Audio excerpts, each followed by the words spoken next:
Wisdom academy. हमने मध्यकालीन भारत पढ़ना स्टार्ट करा था जिसमें हम अलाउद्दीन खिलजी तक आ गए थे।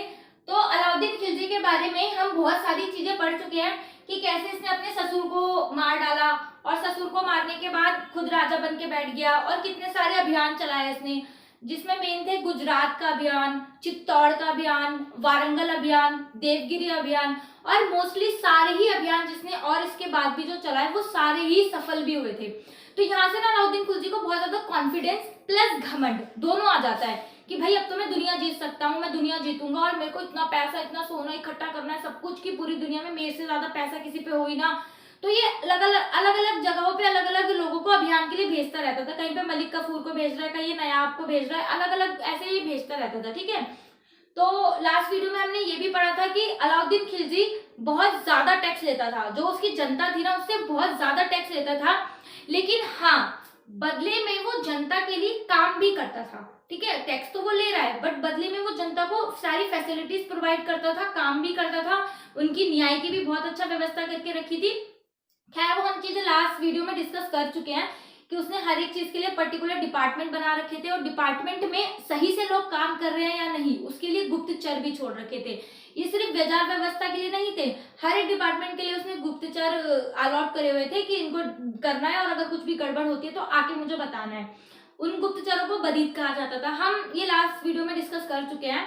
इस वीडियो में फिलहाल हमने ये पढ़ना है कि उसका जो उस टाइम का सिस्टम था उसने कितने टाइप के कर लगाए थे, क्योंकि जो क्वेश्चन बनता है ना इसके अलाउद्दीन खिलजी के करों में से बनता है कि कौन सा कर में क्या था।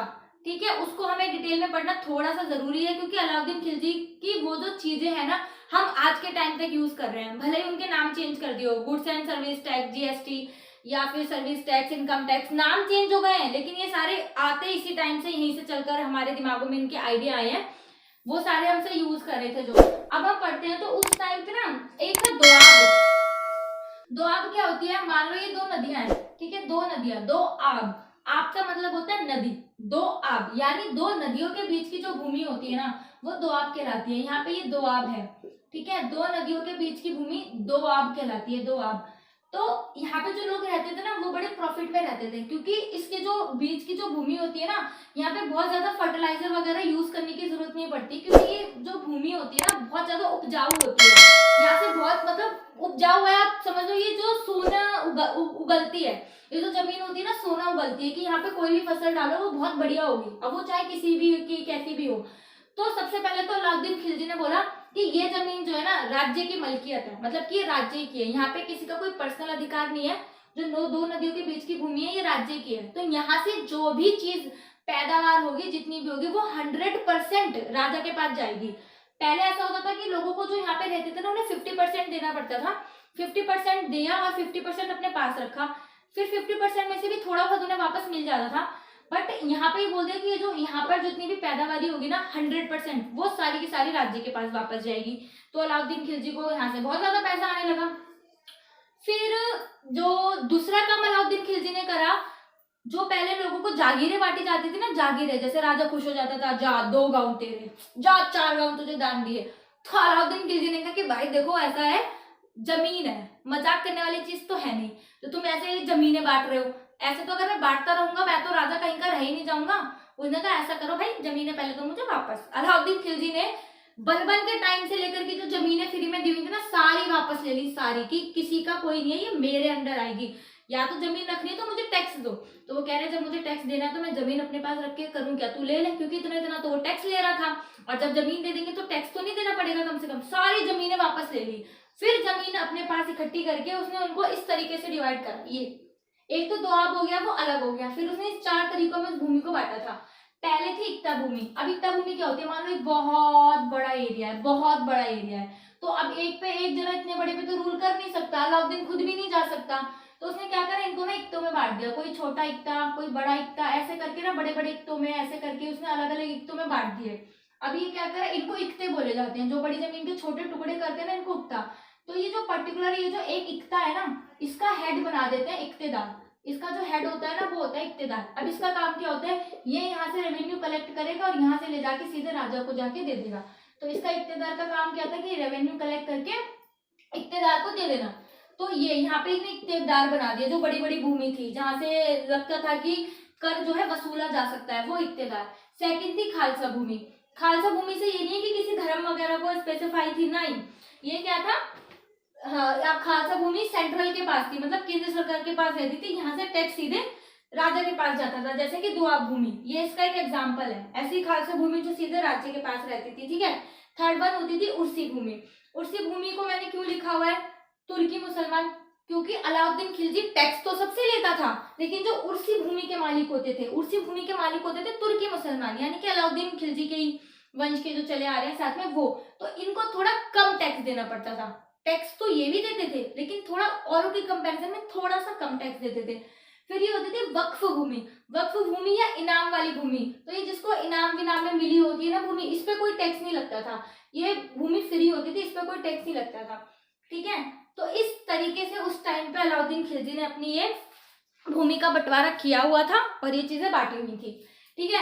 अलाउद्दीन खिलजी ने खैर 1296 से 1316 तक 20 साल ही शासन करा था, बट इसने इतना काम करा था, इतना सिस्टमेटिक वे में करा था कि हम उसको आज तक फॉलो कर रहे हैं।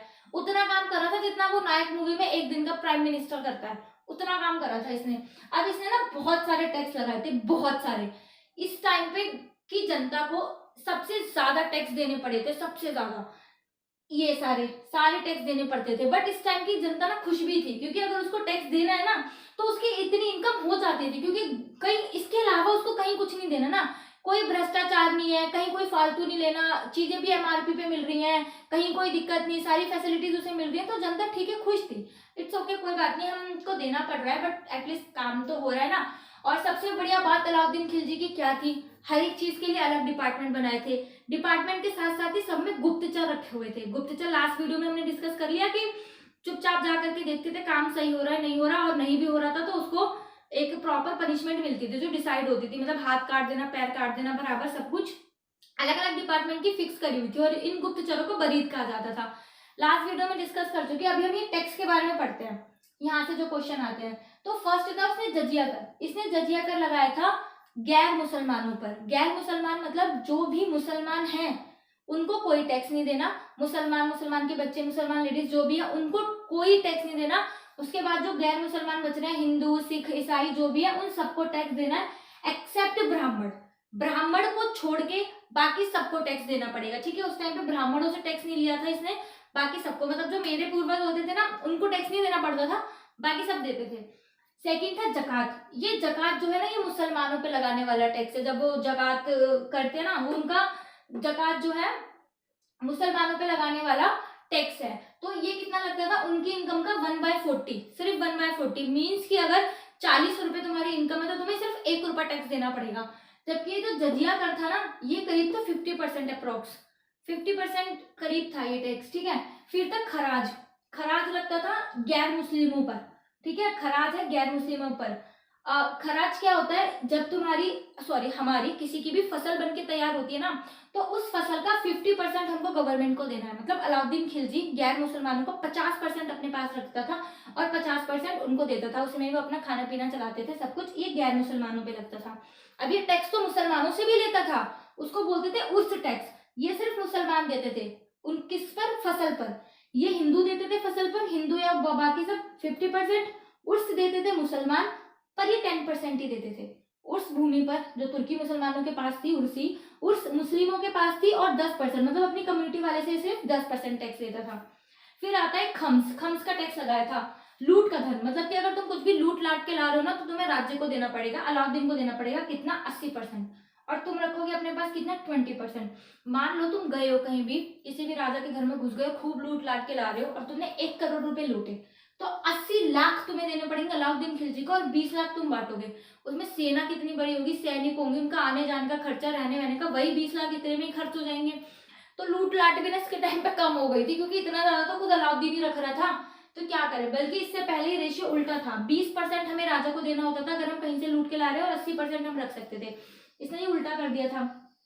फिर इसने व्यापारिक कर लगाया था, ठीक है। व्यापारिक कर, अगर हम कहीं पे भी व्यापार कर रहे हैं, व्यापार करने हमने बाहर जाना है, बाहर ट्रेड करना है, या फिर अलाउद्दीन खिलजी के एरिया से बाहर ट्रेड करने जाना है, तो 2.5%, 2.5% देते थे गैर मुस्लिम, सॉरी मुस्लिम लोग 2.5% देते थे और जो गैर मुस्लिम होते थे उनको 5% देना पड़ता था। इतने सब टैक्स लेने के बाद भी इस बंदे को चैन नहीं था। अभी भी जो है ना हाउस टैक्स, हम लोग हाउस टैक्स देते हैं, तो उस टाइम पे भी लगता था घरई कर और चरई कर, घरई कर और चरई कर, ये हमें नाम से ही समझ में आ रहे होंगे। ये जो लोगों की बहुत बढ़िया बढ़िया अमीर मुसलमान थे ना उस टाइम के, जिनके घर बहुत बड़े बड़े थे, बहुत रईस थे, तो ये घरई कर, रहने का पैसा भी लेता था, और चरई कर ये लगता था दुधारू पशुओं पे। दुधारू मतलब जो दूध देने वाली, जो गाय बकरियां भैंसे जो उस टाइम पे दूध देने वाली होती थी ना, तो तुम उनको जाके उसके एरिया में चरा रहे हो तो उसका भी चरई कर लगता था। तो ये सारी चीजें इस टाइम पे इतने सारे टैक्स वो लेता था, और ये टैक्स है इंपॉर्टेंट, इनके प्लीज नाम याद रखना, खम्स, खराज, जजिया, जकात, ये सब, ठीक है, ये सारे वो टैक्स लेता था इस तरीके से। और काम उसने कितना करा था वो हम लास्ट वीडियो में डिस्कस कर चुके हैं कि हाँ भाई ऐसे ऐसे उसने काम करा, बढ़िया, बहुत अच्छा था सब कुछ।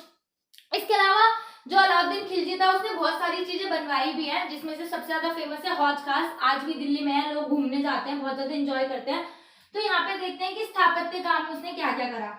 फर्स्ट तो उसने 1000 खंबा महल बनवाया था। इस महल में 1000 खंबे हैं और ये महल पूरा का पूरा खंबों के ऊपर बेस है, तो 1000 खंबा महल इसने बनवाया था। सेकंड, इसने दिल्ली में ये हौज खास बनवाया है। थर्ड है कि शमशी तालाब बनवाया है इसने, शमशी तालाब। और फोर्थ है अलाई दरवाजा, है ना, अलाई दरवाजा इसने बनवाया था। तो ये सब जो काम थे ये थे अलाउद्दीन खिलजी के, जो अलाउद्दीन खिलजी ने बनवाए। और फिर अलाउद्दीन खिलजी को पैसा इतना चाहिए था कि भाई ये जो बीच के लोग होते हैं ना, जैसे जमींदार, चौधरी, मुकदम, ये क्या करते हैं, गांव के ऊपर होते हैं और ये पैसा जाते हैं टैक्स को देते हैं, मतलब ऊपर राजा को देते हैं। तो इसने कहा भाई ये कितना पैसा तो ये बीच वाले खा जाते हैं। इसने सारी पोस्टें हटा दी, सारी, मुकदम, चौधरी, जमींदार, सबको हटा दिया, सीधा सिर्फ एक इक्तेदार बनाया, सबको बीच से हटा दिया कि कोई बीच में नहीं रहेगा, डायरेक्ट पैसा चाहिए भाई, मुझे चाहिए बहुत ज्यादा पैसा। एक काम तो इसने ये भी करा था। और इस टाइम पे एक फेमस कवि थे अमीर खुसरो। तो जो अमीर खुसरो थे ना, सबसे पहले जो दरबारी कवि उन्हें बनाया था वो बनाया था अलाउद्दीन खिलजी ने। अलाउद्दीन खिलजी ने सबसे पहले अमीर खुसरो को दरबारी कवि बनाया था। इससे पहले वो बलबन के टाइम से भी थे, बट किसी ने उनको दरबारी कवि का दर्जा नहीं दिया था, वो अलाउद्दीन खिलजी ने दिया था। तो भाई ये बहुत ज्यादा खुश भी थे। अमीर खुसरो। तो अमीर खुसरो ने इसकी बहुत ज्यादा तारीफ करी है। इन्होंने पूरा अलाई करके किताब लिखी है पूरी, ये जो पूरी के पूरी किसी के ऊपर बेस है, अलाउद्दीन खिलजी के ऊपर। और जो ये थे हमारे अमीर खुसरो, इन्होंने सितार का आविष्कार करा है, ठीक है, सितार का आविष्कार करा है किसने, अमीर खुसरो ने। और अमीर खुसरो ने ही सबसे पहले खड़ी बोली का यूज करा है। जो हम बोल रहे हैं ना आज, अभी जो मैं भी भाषा बोल रही हूँ या जैसे भी मैं पढ़ा रही हूँ या बोल रही हूँ, ये भाषा जो है ना ये हमारी खड़ी बोली है। तो इस खड़ी बोली का जो सबसे पहले यूज करा है ना वो अमीर खुसरो ने करा था। और कहाँ, अलाउद्दीन खिलजी के शासनकाल में, ठीक है, अलाउद्दीन खिलजी के शासनकाल में ही सबसे पहले उन्होंने खड़ी बोली का प्रयोग करा था। तो ये कुछ सारी इंपॉर्टेंट बातें थी जो हमें अलाउद्दीन खिलजी के बारे में जाननी जरूरी थी। अब इसके बाद क्या होता है, ये अलाउद्दीन खिलजी की ना जलोधर रोग होता है, उससे डेथ हो जाती है, मतलब ये मर जाता है, एकदम से ही अचानक ये मर जाता है, इसकी डेथ हो जाती है। तो अब दिक्कत खड़ी होती है कि इसके बाद राजा कौन बनेगा, क्योंकि इसके जो बच्चे होते हैं ना वो बहुत छोटे छोटे होते हैं। सबसे बड़ा बच्चा भी इसका सिर्फ 6 साल का लड़का होता है। अब 6 साल को लड़का बनाए, क्या करे क्या नहीं, समझ नहीं आता इसे। तो अब ये क्या करता है, 6 वर्ष का बेटा होता है शिहाबुद्दीन उमर, ठीक है, उसका नाम होता है शिहाबुद्दीन उमर। तो जैसे ये मरता है ना, मलिक काफूर को लगता है कि भाई अब कोई कहीं से कोई कुछ ना, अलाउद्दीन के बाद सब बोलना बोले मैं राजा बनूंगा मैं राजा बनूंगा, तो ना हो। तो जैसे ही अलाउद्दीन खिलजी मरता है ना, तो मलिक काफूर होता है, बहुत ज्यादा इंपॉर्टेंस देता है अलाउद्दीन खिलजी, जिसे बहुत मानता है मलिक काफूर को, वो तुरंत ही इसके बेटे को उत्तराधिकारी घोषित कर देता है, बिना देर किए, बिना किसी से सलाह वाला करे। इसका 6 साल का बेटा होता है शिहाबुद्दीन उमर, उसको राजा घोषित कर देता है। तो सारे लोगों को ना बहुत ज्यादा बुरा लगता है, प्रजा जो उसके दरबारी जो लोग होंगे कि हमसे तो कुछ पूछा ही नहीं, हमारे को कोई इंपॉर्टेंस ही नहीं दी, मतलब अगर तुम्हें इसको राजा बनाना था ठीक है भाई तू बना लेता, पर तू हमसे पूछता तो कैसे ही, कम से कम। उसने पूछा ही नहीं और तुरंत उसको उत्तराधिकारी घोषित कर देता है। तो इसके बाद क्या होता है, लोगों को ना बहुत ज्यादा गुस्सा आ जाता है मलिक काफूर के ऊपर, ठीक है, मलिक काफूर को इतना ज्यादा उसके ऊपर गुस्सा आ जाता है कि ये होता कौन है राजा बनाने वाला, ये वो ऐसे करके।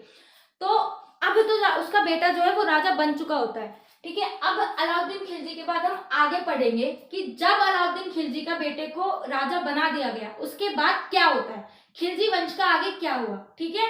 अलाउद्दीन खिलजी तक के लिए बस इतना ही था, नेक्स्ट हम आगे वीडियो में पढ़ेंगे।